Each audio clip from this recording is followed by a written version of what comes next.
YouTube, what's going on? Appreciate y'all watching my videos.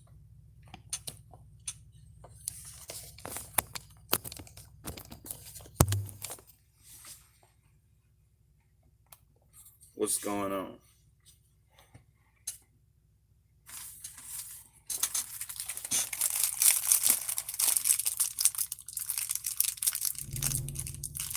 Did I hit it?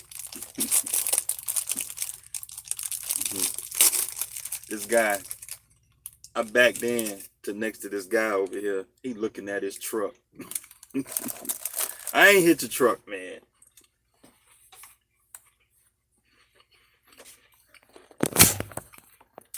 See this guy right here? See that guy right there? I parked. I backed in next to this guy.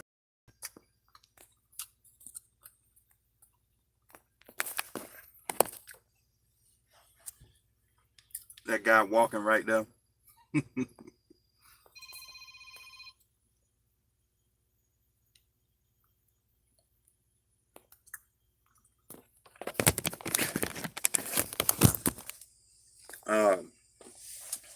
I ain't hit the truck, man. You know. Uh-oh, I got a red light. They about to start loading me, man. Whoa, what's going on? Shot City Trucker, what's going on?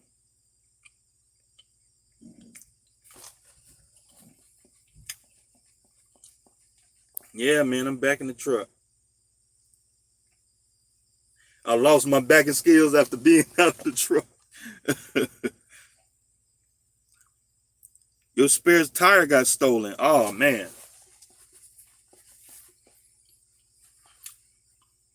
Did you have a chain on it?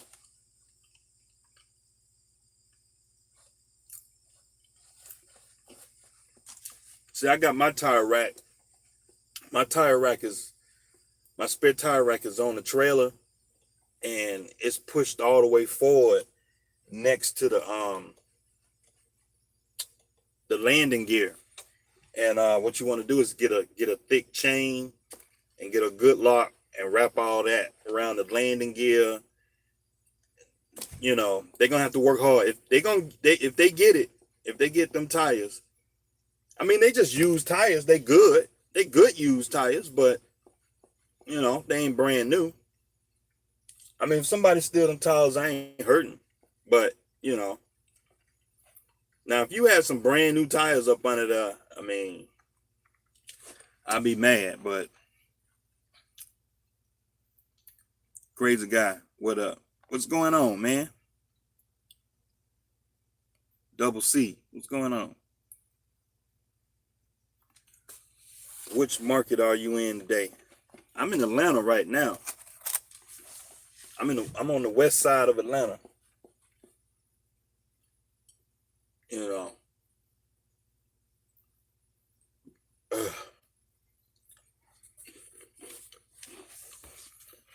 Hold on, y'all. I gotta turn my APU on. I'm sorry. I just backed into this door and I started this video. Let me turn this APU on.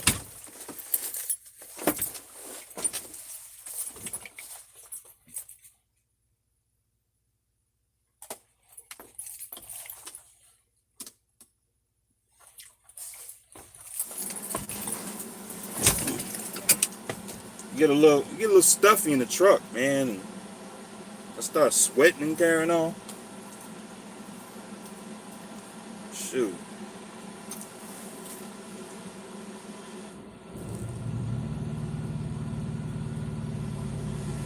Y'all heard it kick in?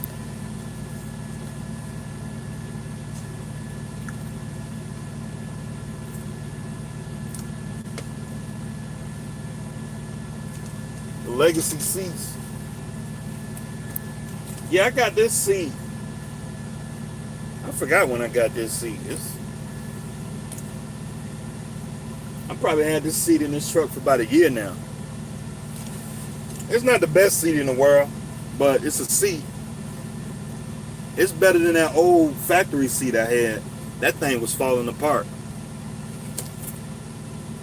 you know. But you know, it's a seat, man. It do the job. I mean, I want to get a better seat, something that's more comfortable, but I'm gonna wear this one out before I get another one because I paid $500 for the seat. I don't want to just throw it away. I want to get something a little bit better because it's just a basic seat, man. It's just a basic truck seat. So, do I know anything about pulling crane freight? No, I don't know nothing about pulling no cranes, man.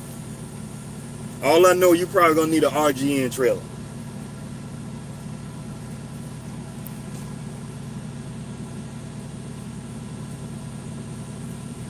Did you meet the new tenant? Yeah, that's what I was doing yesterday when I made that video. I met her. She an old lady. You know, Section 8. Section 8 tenant. You know. I kind of feel bad because this is my first time doing a turnkey property. Usually the properties I buy, I have to do something to them. I ain't have to do nothing to this property. All I had to do is go down to the Section A office and submit the transfer ownership packet. I had to get the previous owner sign the paperwork, go down to the Section A office, get everything turned over so they start sending me the checks. I had to do nothing. The property is in good shape. Property in good shape.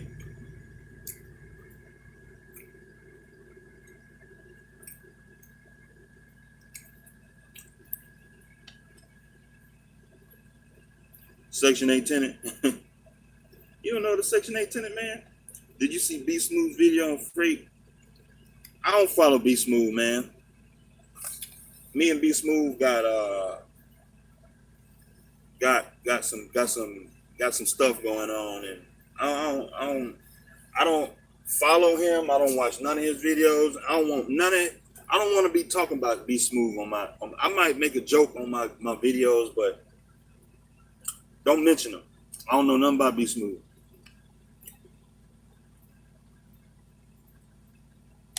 I don't know nothing about B Smooth.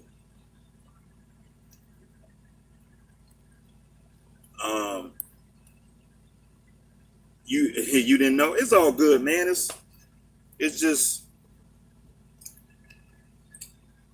you know, it's all good. It's just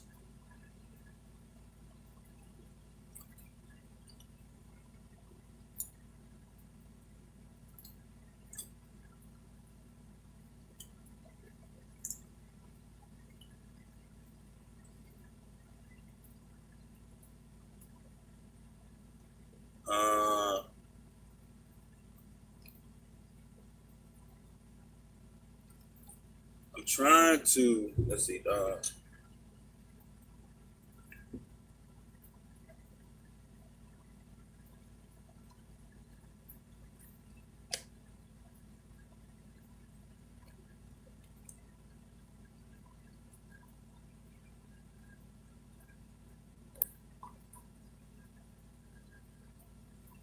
we don't have that here. You from Jamaica? Oh, okay. My bad, man. I be snapping on people. My bad. I need to learn how to snap on people. Section A in the States is government housing, basically. You got two types of Section A. You got Section A housing where the government actually owns the property, where you got HUD, U.S. Department of Urban Development. You got regular Section A housing, which is government housing, where you can spot government housing. It looks like a doggone prison. Like they look like prison houses, or you know, they look like they look like little huts. They look like military housing, you know, like they got this brick look to them, they look like prison housing. So you got that type of Section 8 housing. And then you got another type of Section 8 housing where the tenant can go out to the public with a voucher and pay a private owner to rent out a regular house. And so instead of the tenant paying me directly, I get a check from the government. You know, depending on the county or the city or the state, the check will either come from the state, the county, or the city housing authority. So I got two Section 8 tenants, and so is every month the deposit day on the 3rd. Every month deposits on the 3rd. So that's what it is. A lot of people don't like Section 8 tenants, but you know, if you screen the tenant and ask the right questions, you can find some good Section 8 tenants. The best Section 8 tenants I like are like old people. I like old people, an old Section 8 tenant. Those are the kind of tenants I like. Because, as a matter of fact, the 2 Section 8 tenants I do have, they're old. 2 old ladies. They don't bother nobody. They're quiet. They don't cause no trouble. They keep to themselves. That's it. They just old ladies, man, and that's what it is, you know. And whenever they need something, they give me a call. I'll send the handy guy over there and fix whatever they need and collect them checks, man. You know, checks deposit in my account every month on the 3rd, every month. So, another great thing about having Section 8 tenants is with Section 8 tenants, you got a third party that's intervening in management of the property. So I don't have to worry about it. All I got to do is what I'm responsible for doing as the owner. Right? It's just maintaining the property and making sure it's safe and everything has got insurance and stuff like that. But when you got a Section 8 tenant, the Section 8 apartment housing authority, they'll come in and do inspections for you. You got to check, you got a third party that's doing checks and balances. So I don't have to worry about rent being late, or I don't have to worry about the tenant acting the fool, breaking stuff, because as a Section 8 tenant, they have to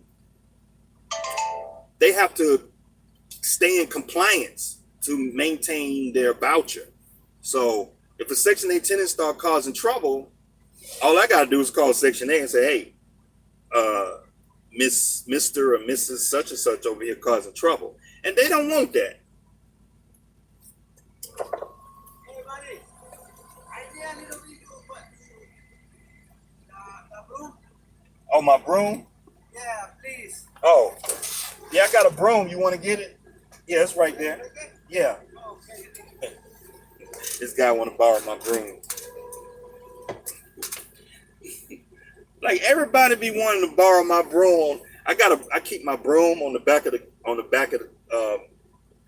I keep my broom on the back of my truck. Any of you guys drive a truck, y'all keep y'all broom back there. And like when I be going places, guys be wanting to borrow my broom, man. I'm like, man, go to Walmart and get you a broom. It's $10. Damn. It's a tax write-off. Get your broom, man. So now my other tenants that pay directly cash, that pay me like directly out their checking account, I'm always kind of a little nervous because, you know, like, you know, people who pay with their own money, they, you know, I haven't had a big issue yet. I evicted a tenant back in July. I mean, you know, she didn't pay her rent, so I had to get rid of her, you know. You know, ain't no big deal. You just file the paperwork with the county and get the sheriff out there and whoop, whoop, whoop, whoop, and get them out. Get a new tenant in there, back in business, you know.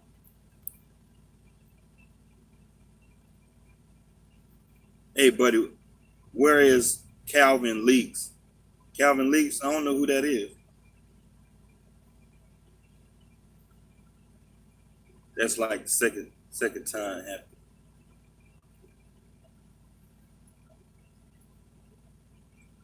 They can lose their voucher if they store your property. Yeah, pretty much. You got to report them. You know. At the same time, you got to make sure you doing as the owner and the manager of the property. You got to make sure you're doing what you're supposed to do, because just like you can report them for stuff, they can report you for stuff. And so, as a good manager owner, you have to be, doing what you're supposed to do. Oh, you don't have Section 8 in Jamaica? Okay.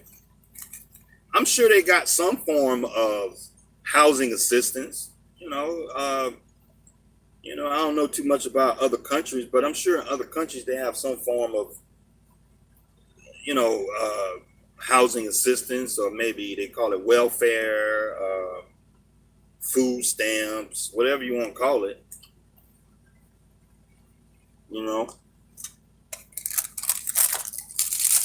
Whatever they gonna call it.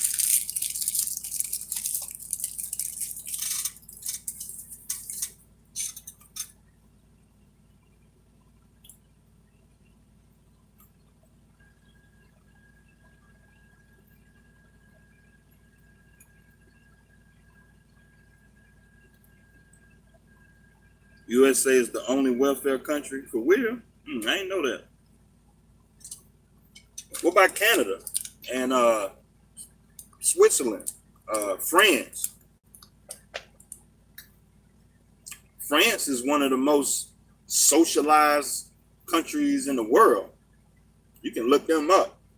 France is heavily socialized, man.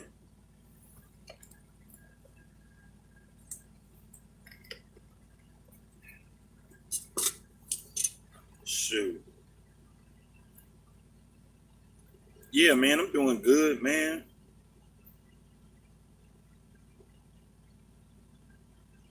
The Hey Buddy guys, what y'all talking about? You listening to the Millionaire Real Estate Investor audiobook. I own one property. Hey, man, congratulations. You got one property. And people don't understand, in order to get to 10, 20, 50 properties, you got to do one. You got to do one. Before you get to 50, you got to do 2, 3, 4, 5. Congratulations, man. Congratulations.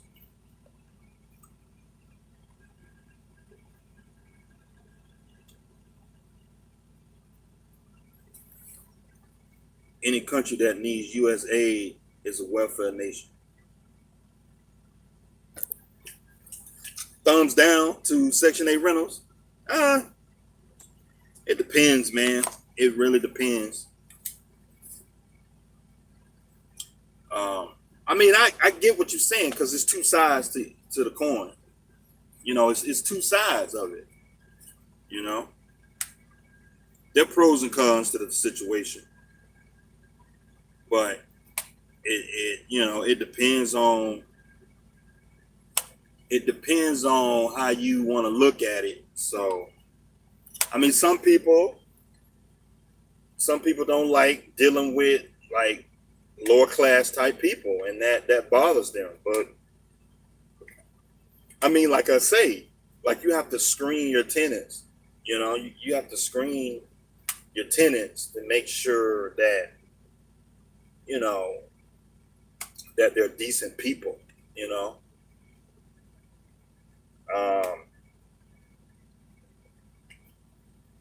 That it's as simple as that.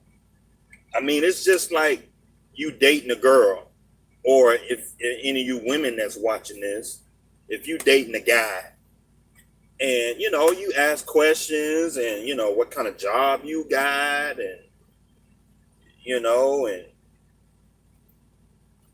and character, certain character traits and stuff like that. You just ask basic questions, and you kind of figure out. You can kind of tell whether a person is gonna be. You can kind of tell whether a person.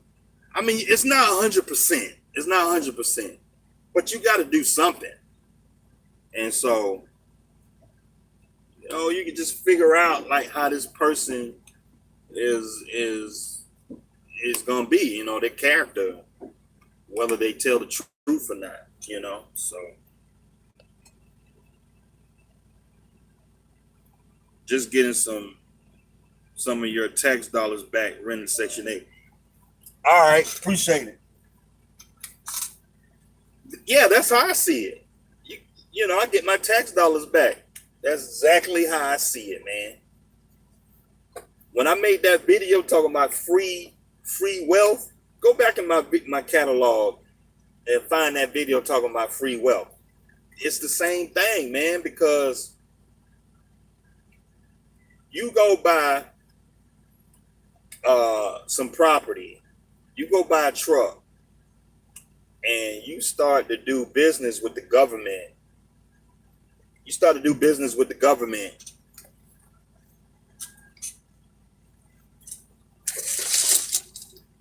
You start to do business with the government, right? And you get a check from the government. Essentially, you're getting back your tax dollars. So that's essentially what's going on. You're getting your tax dollars back, and that's the game, man. You get out here and you figure out how the Rockefellers to this day continue to grow their wealth. There's certain families in this world, they ain't gonna never worry about money. The Rockefeller family, the S.C. Johnson family, you got you got these big name families, Procter and Gamble family. There's just certain families, the Waltons, the Walmart family. See, the Walmart has figured out how to leverage the retail business and labor to make money. They figured it out. Okay, they figured the game out, and it's a game out here. Okay, so let me get y'all understand how Walmart do it. What Walmart does is part of their pay package. A lot of people don't know this, but it's a part of Walmart's pay package. They pay a lot of their employees minimum wage and tell their employees, they offer their employees food stamps and Section 8 as part of their pay package. Okay? And so when they hire somebody and they paying them $7, $8 an hour, immediately Walmart says, okay, you get food stamps and you get Section 8. See, that's the game, man. So I mean, you talking about millions and billions of dollars in savings, and that's the game.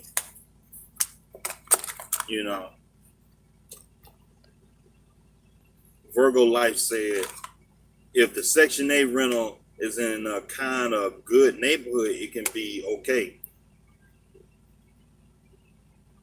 Yeah, man, that's like all my properties in decent neighborhoods. I would say I don't want to say they're in B neighborhoods, but I would say strong C, maybe C plus neighborhoods. The last property I just bought a couple of days ago, that property is in a C neighborhood. It's in a strong C, maybe C minus neighborhood. But the thing is, I feel comfortable walking down the street in that neighborhood. Okay? When you walk down the neighborhood, it ain't a whole bunch of houses that's got bars on the windows It ain't people standing out loitering and carrying on. It ain't no drug dealers standing on the corner. Like within a mile, like I say within a mile, there's a Walmart, there's a Home Depot, there's a shopping area within a mile away. Um, when I'm buying properties, this is what I'm looking for. I'm looking for because usually the big boys, they know. The big boys in real estate, they know. McDonald's is not a restaurant. McDonald's is a real estate company. Like people don't know that, but McDonald's is a real estate company. McDonald's has got a lot of real estate. They own more real estate. Like McDonald's is in real estate like a lot of the paper companies, like Westrock. A lot of you guys who in trucking watching my videos, you pull paper loads. You go to Westrock, International Paper, Georgia Pacific, Westrock, International Paper. These companies own a lot of real estate because, like Westrock, in order for them to manufacture paper, they need to grow trees. In order to grow trees, you got to buy real estate so you can grow the trees, right? And so a lot of you guys don't like going to all these back road towns to pick up paper loads. But the reason why the paper manufacturers, the Westrock, the International Paper, Georgia Pacific, they're always in the backwoods is because it's a lot of trees. They own all that real estate. You're talking about thousands and thousands of acres. That keeps the loggers in business. That keeps the trucking business in business. It's just a cycle. And so just like with McDonald's owns a lot of real estate. When you see a McDonald's on every single corner, it ain't the cheeseburgers they're making money off of. They're that real estate that they bought to lease out to their franchisees. That's what they're making the money off of. Walmart does the same thing. With Walmarts, they buy so if Walmart is not going to invest millions of dollars into a store that's going to lose money. That is just not business sense. So anytime I'm looking at some properties to buy, I'm always looking at the retailers, what they're doing. I like to buy properties within a few miles of some retail hubs. And the last property I just bought yesterday, they just built an Amazon distribution center. I say that distribution center is about 10 miles away. So I'm looking to invest a little bit more down in that area because they just built an Amazon distribution center down there. So I'm happy to do that. They just built the Loves down there. They just built the Amazon distribution center. They just built another a paper distributor. That means tenants. That means jobs. You get what I'm saying? And so you got to follow what the big boys are doing. The big boys don't waste money, don't put money in areas that they're going to lose money in. So if you go into an area that's distressed and just about every other house is vacant, there are no businesses in the area and it ain't nothing going on, you might want to think twice about putting money in this area because it's going to be tough for you to rent these places out. The only tenant you probably going to get is a Section 8 tenant in distressed areas. So,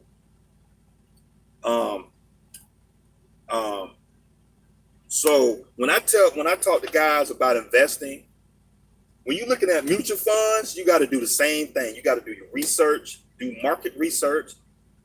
When you buying a truck and trailer, you got to do your market research. Search your area and figure out, okay, what kind of loads pay good in the area. If you're investing in real estate, okay, you got to figure out what's the demographics in the area and figure out where the tenants and the rent's gonna be in the area. Okay, same thing, man. Same thing. First Gen Trucker said, I put a new roof on, gutted the inside, but can't move no further on it. I have a quality lease truck holding me back. You got a quality lease truck, man. Don't worry about it, man. My first property, it took me almost 2 years to rehab that property. It took me almost 2 years to rehab that property. I did a little bit on the weekend, and I did a little bit of work on the weekend. I would have a contractor here and there to help me with some stuff. Doing odd jobs, because I ain't had a bunch of money. And so I did a lot of the work myself. And then I hired contractors for like big jobs that I thought that required like a contractor expertise, So when I bought this property, my first property, it had a roof leak. Now I can go up there and replace the roof, but I don't know nothing about roofs, and like I didn't want to get up there and do that. So I called in a roofing guy, and he charged me, it was like $1,000 to replace a section on the roof. He did a good job, because if you look at that roof now, he did a great job blending the old shingles with the new shingles. He did a great job. You look at that house now, you wouldn't tell there was a section of the roof replaced. You couldn't even tell. I hired a contractor to finish a fence in the back. The back fence, you could pretty much walk through the yard, and I didn't want people cutting through the yard to get to the next street. So I fenced that backyard in, and so the backyard is fenced in, and so it's fenced in. So I hired a contractor to do that. I mean, I painted the inside, outside of the property. I didn't gut it out, but I did a lot of the work myself, and I hired contractors here and there to do little jobs. I hired an AC contractor to put in a new central AC. It took me, I would say, a year and a half to get that property done. Now, when I say it took me a year and a half, I don't mean I worked on it every weekend. It was times where the property would sit like 2 months. I would go by on the weekend, do a few things, and then I wouldn't touch the property. I wouldn't go back over there for about a month. And then a month later, I'd be like, man, I got to get this property done. So I'll go back over there, do some more stuff. I do about 2-3 days worth of work, then I leave it alone.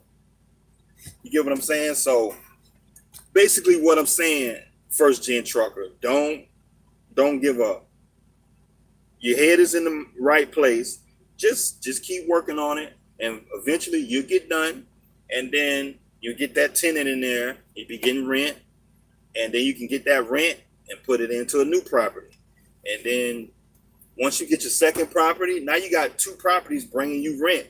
Now you get that rent and put it into a third property. Now you got 3 properties. You get that rent from all 3 of them properties and put it in, get a 4th. And before you know it, every month you got a pile of money to put into more properties. And so eventually, man, you can build you a good sizable portfolio. It takes time. It's slow, I know, but I'm just trying to cheer you on and keep going, man. It'll get done, man. It'll get done. You just keep working on it. You really cannot tell until they're in the house. Yeah, I agree, man. These Section 8 tenants, people will lie to your face. Hey, yeah, man, I'll pay the rent. But you just got to pull their credit and ask questions and size them up. And it's a gamble. That's business. Business is risky. So, but I'd rather do real estate. I'd rather bet on sizing up people than betting on the stock market and sizing up stocks and stuff. I just don't like. I don't like dealing with non-living things. Like the stock market is a non-living thing, and I don't like dealing with it. And the stock market is so volatile. You don't have no control over it. If I want to raise the rent on my property, all I gotta do is raise the rent. You know, you got control over it. You know, you got control over the asset. You can move around. You can get a loan on it. You can get insurance on it. It's just so many. I sleep better at night knowing that my money is in a good place. Like the stock market, man, the stock market can tank tomorrow. Ain't a damn thing you can do about it. Ain't nobody you can call. You can't fix it. You can't go by there and put a new roof on the stock market and stop it from crashing. You just got to sit there and take it. You know, you got $100,000 in the stock market. If the stock market tank, you just got to stand there and take it with no Vaseline. You got to take it with no Vaseline. Oh man. So, um,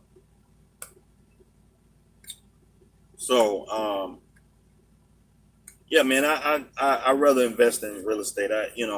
So you know, you just gotta be patient with it because real estate isn't a get rich quick scheme. You know, I mean, if you do some flipping or some wholesaling, you can make some money, but you know that's a temporary fix. You know, wholesaling, you working, man. That's work. You know, wholesaling ain't bunch of work. You chasing deals down. You out there calling people all the time. You know, with buy and hold, my tenants don't bother me that much because I have control of the assets. I know if I fix the property up a certain way, I won't have no maintenance issues. I shouldn't receive no calls in the middle of the night, if ever. You know, you might receive maybe 2 or 3 calls in the whole year, but that comes from proper management. You put new AC systems in there. You put a new roof on the property. You make sure the property is durable. Okay, you put tile floors down. You make sure the plumbing is good. You make sure the yard is kept up. You do all that stuff, man. You shouldn't hear nothing from your tenants. Nothing. You ain't gonna hear nothing from your tenants. You collect the rent, nothing.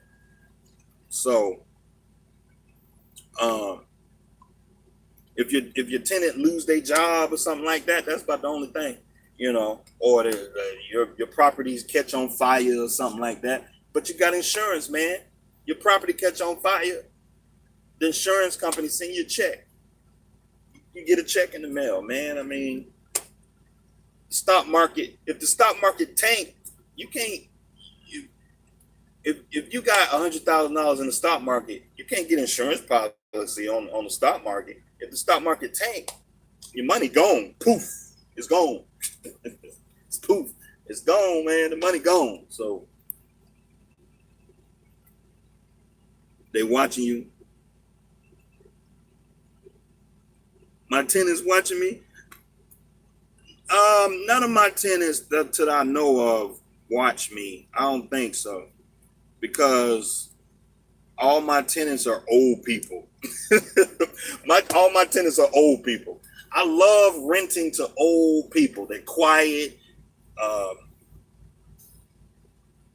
you know, they retired. They don't cause no trouble. Now, if you have a tenant that's like 20, 30 years old, 35 years old, I could see my tenants probably watching, maybe stumbling to one of my videos. But all my tenants are old people. You know, they're not hip to technology like that. I can barely the two tenants that pay me rent out of their own pocket. I had to work so hard to bring them up to speed on paying their rent online because I use an online rent collecting program to collect my rent out of their checking account. And so after a while, it took them a while to get them used to it. But it's like now they used to it, so it's just like okay, yeah, I can pay you the rent online. They cool with it. But that's the farthest any of my tenants go with technology. That's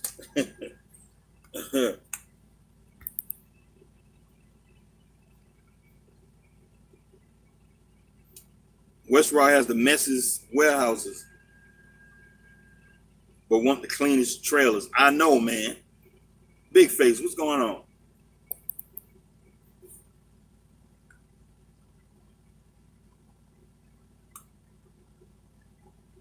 Yeah, man, what's going on? If I put down for a house, for 50K, how long would it take to get my money back, bro? Can you help me understand?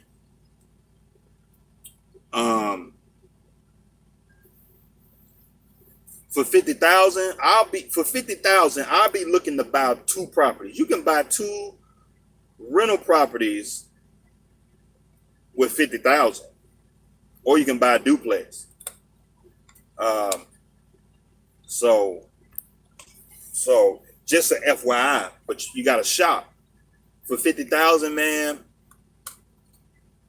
I would try to find something for about 30,000, 25 to 30,000, depending on the market. And I would be trying to get something with like an $800-900 a month rent. I would do 7. If I do the math, if I do the research and look at the area, if I can get 750, I'll roll with it. But it has to be all in cost at about 30,000. So but yeah, so in what area for 50K? It depends, man. You just gotta shop around. But you know, like for example, in Atlanta, you can find a property for about 30,000 in Atlanta, but it won't be inside the perimeter. You gotta go outside the perimeter. Like I have no properties inside the perimeter of Atlanta. So when you shopping, you gotta find these little pockets of working class neighborhoods that's quiet but strong. Okay, so like I wouldn't suggest going into like an area where it's a neighborhood where you're looking at A-class houses, B-class. I would look for strong C-class areas where you drive through the neighborhood and you can walk down the street and feel comfortable, and you can wave to the neighbors, right? And it's good, strong working class people in the neighborhood. Okay, they got regular jobs. We're not talking about attorneys, lawyers, doctors. We're talking about regular working class neighborhoods that people who make $50,000 a year. Okay, $50,000 a year. Okay, where the rent, you want the properties to attract certain tenants that don't mind paying $700, $800, $900 a month in rent. These are working class people, $50,000 a year. Okay, I'm talking about, a manager of McDonald's. Okay, the manager, department supervisor at Walmart making $15 an hour.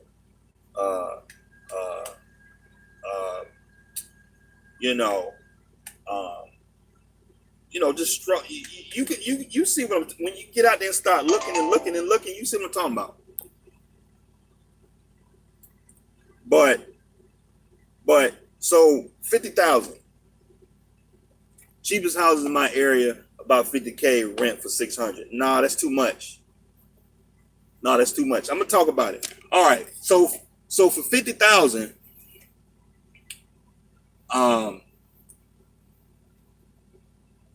if I invest 50,000, I'm talking about all in. So that means after you don't fixed it up, after you don't fix the property up, I would want to be looking at maybe $900 a month in rent. If I'm gonna drop 50,000 on the house, all in. Okay, all in. So that means you probably got to buy the property at 30 to 40,000 if you're gonna put about $10,000 in it to make it rent ready for somebody to feel comfortable to move in it. Okay, you're gonna be looking at, I say at least about $10,000 in repairs. If you find a property that's got good, strong bones, and all you got to do is clean the yard up, trim the trees and bushes, go through, clean the floors up, paint the walls, put new appliances in there, and put new countertops and stuff. You're looking at about 10,000. So all in for 50,000, I would need to look at a good 3 to 4 year return. I would need to see my money back in 4 years. So that's pretty much $800-900 a month.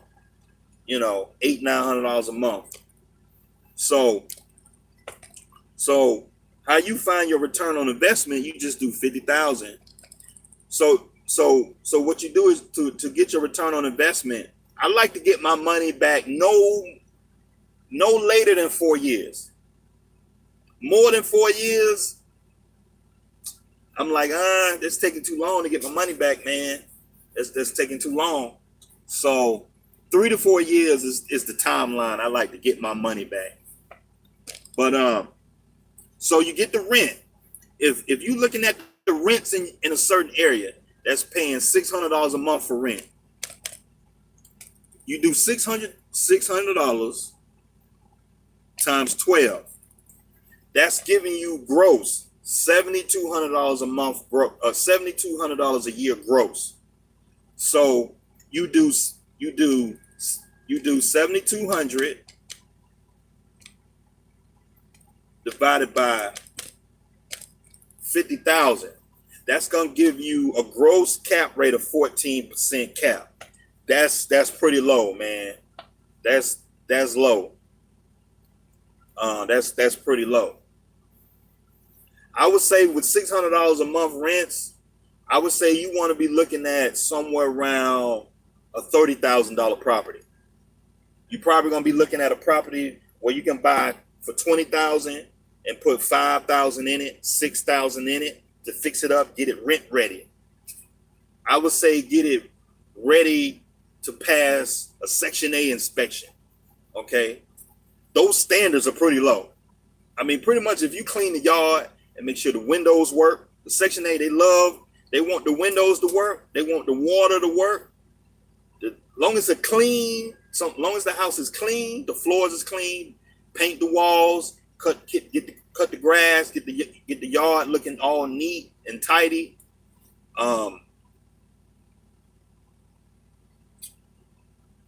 You can find a property for about 20,000 and put about 5,000 or 6,000 in it and get it rent ready for Section A.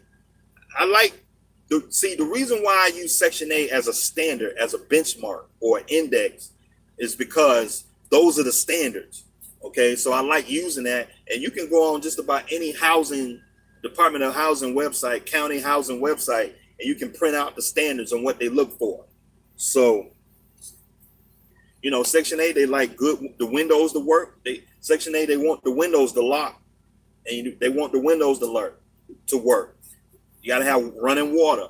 The outlets got to have You got to have GFI outlets. Okay. The outlet covers got to be. It can't be no holes in the wall. There can't be no broken windows. A lot of that stuff is just common sense. The front door has the lock.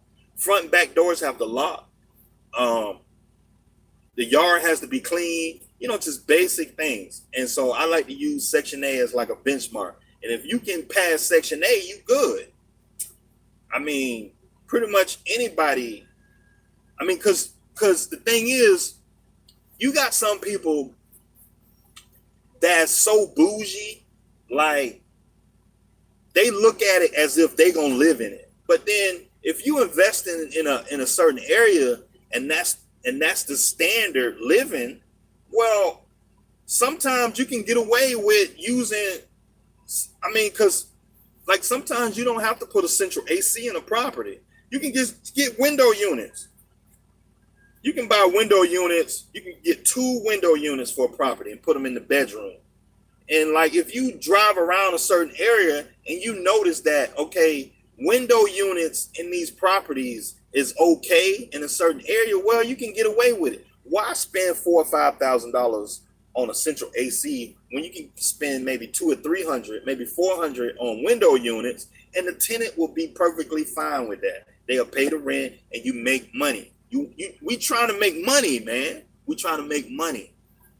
It don't make no sense to go and spend $4,000 or $5,000 on a central AC when, okay, after 10 years, you're gonna have to replace the central AC, something break on it, and it's gonna cost you more money. When AC units in the window, when they break, you just throw them shits away. Go to Walmart and get you another window unit. I mean, they cheap. They about $150, $200 for a window unit AC. They cheap. So that's my opinion on that. Okay, when it comes, and so if you're looking at spending $50,000 on a property, I would like to have $800-900 a month in rent.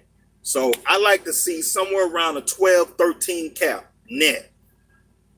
So I know it's taking me a long time to answer your question, but so if you got 50,000, I like to see 12-13% cap rate net after expenses. So basically, you're gonna be looking at like a 30-40 cap. Okay. So if you buy a property for 50,000,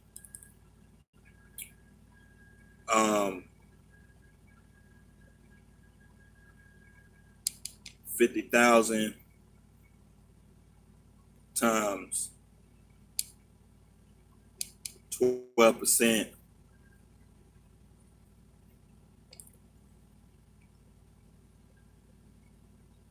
Let's see, 50,000 times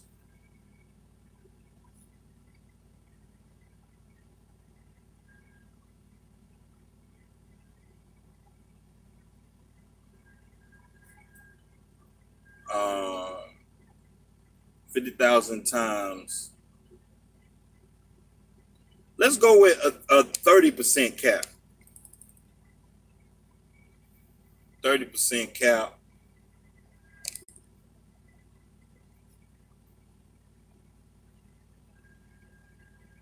$50,000 divide. Let's see, 11,000 divide 50.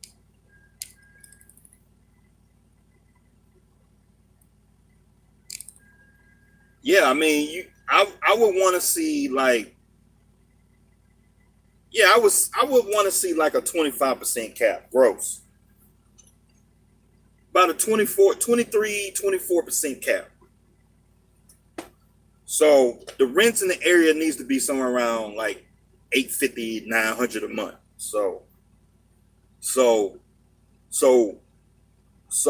to answer your question, you're probably looking at properties by 30,000. Pretty much like I said, you don't want to spend no more than 30,000 for a $600 a month rent. I wouldn't spend no more than, like, if you get a property under contract and it's 31,000, you know, that's cool, but you want to hover around 30 or so thousand, 30, 28, 29. I mean, if you can get the property cheaper than that, that's cool, but you don't want to go over 30 because you ain't gonna make no money. Okay, so if you spend, okay, $600 a month times 12, that's $7,200 a year. Okay, 7,200 divide 30. That's a 24 cap. Okay, 7,200 times 60. So after expenses, you're gonna net about 4,300 divided by 30,000. That'll give you your 14 cap, 12 or 13, 14 cap. So you looking at in your area for $600 a month rent, you're gonna be looking at properties about 25,000. Don't go out there and spend $50,000 on a property and get $600 a month rent. Don't do it. Don't do it. It ain't enough money in the property. You ain't making enough money. You ain't making enough money. Silence and Scarcity say Clayton County got 2 rentals there cheap. Yeah, that's where I got my properties at. Griffin, Georgia, Henry County, Clayton County,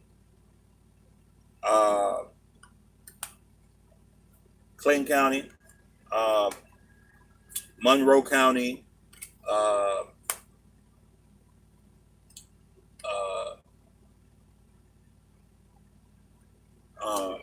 what county is Griffin, Georgia in? Is it it start with an S. I think it's Spartan County. I think it's Spartan County. Like all them counties outside of Atlanta, it's good places you can find. I was gonna put a property last couple weeks ago on contract for $25,000 in Griffin, Georgia, but I didn't do the deal because I would have to put like $20,000 into it. Because the property looks good. It's a beautiful property. The outside of the property looks good. It's a brick property, 2-bedroom, 1 bath, perfect for renting out. It's got strong bones, but I would have to put $20,000 worth of work in it. I would have to gut it out because there's a lot of mold damage. The floor is bad. Like if you look at the property on the outside, it looks like a done deal. But I walked through the property and yeah, you would have to gut it out. Not a complete gut, but I would say from like the knees down, you have to cut all that sheetrock out. From the knee down, you got mold damage. Mold is growing up the wall. I say about knee height. So you got to cut all that mold out. Got to redo the kitchen. I mean, like me, I'm real thrifty, man. Like you don't have to redo the whole kitchen, man. Paint does wonders. You just do some paint, man, and refresh the countertops a little bit. Put some new knobs. Put some new knobs on the counter, on the drawers and stuff. Put a new refrigerator in there, new water heater, and I mean that property good to go. But I would have to drop by $20,000 in it. I don't think it was worth it because the rents in that area, the rents in Griffin, Georgia, are somewhere around $700 a month. You probably can get away with $800, but it's anywhere from $600 to $800 a month. Okay, and on the low end, say $700 a month. 700 times 12, that's going to give you $8,400 a month, right? Or $8,400 a year. Okay, if I buy the property for, I was going to put that property on contract for about 20. I think they was trying to, we was going back and forth. I think they was trying to let it go for about 25. So 25,000 plus another 20,000 rehab. I'll be all in for 45,000. All in for 45,000. Okay. So what was the number I had? 12 times $700 a month. That'll be 8,400. Divide 45,000. That'll give me an 18% gross cap. That ain't a good deal, man. That ain't a good deal. I mean, if you might can get away with an $800 a month rent, but we talking about Griffin, Georgia. You know, I would do $750 down there, maybe $8. So, and even still, you still at 18% gross cap rate. So, 8,400 after expenses. So we do times 60. You're gonna net after expenses $5,000 a year. Divided by 4,500. I mean 45,000. You're looking at 11% cap. It is you barely making money. You barely making money. You know, you would have to rent that place out like $900 a month for it to make sense. So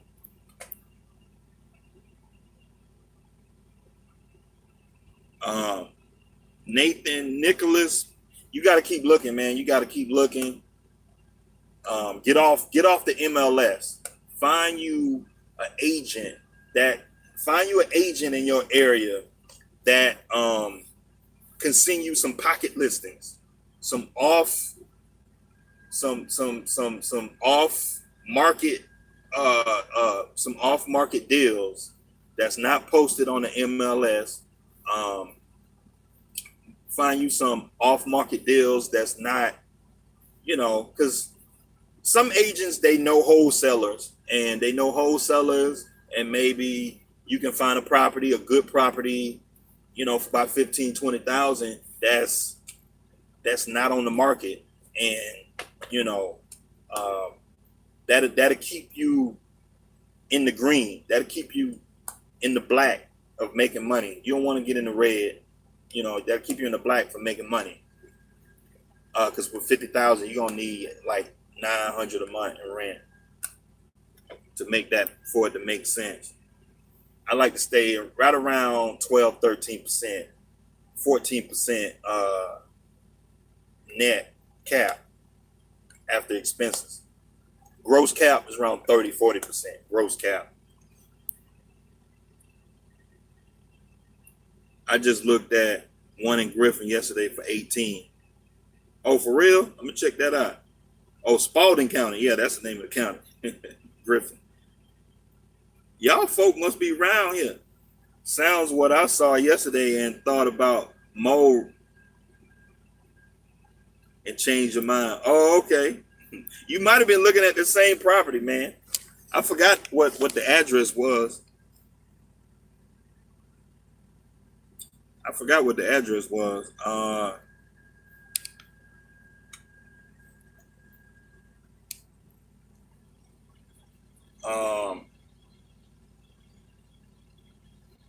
Let me see if I go on my emails and find an email when I was talking to my agent about that property.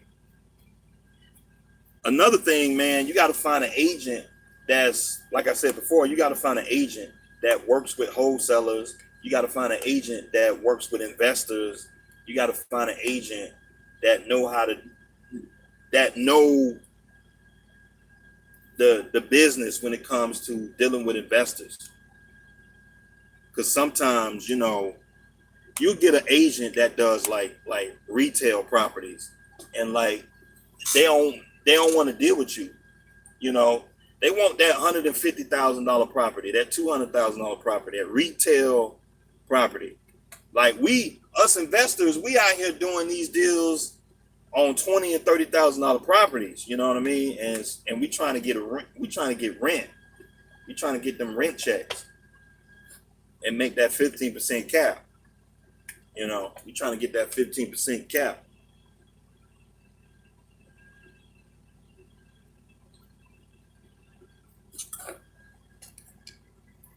I figure somebody be done bought that property by now, but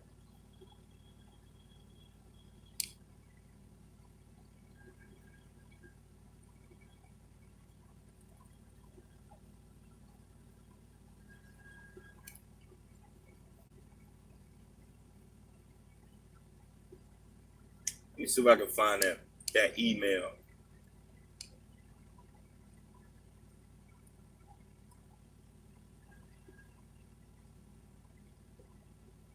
So I can find that email. But yeah, man, so you know, you don't want to spend too much money on these properties. Don't spend too much money.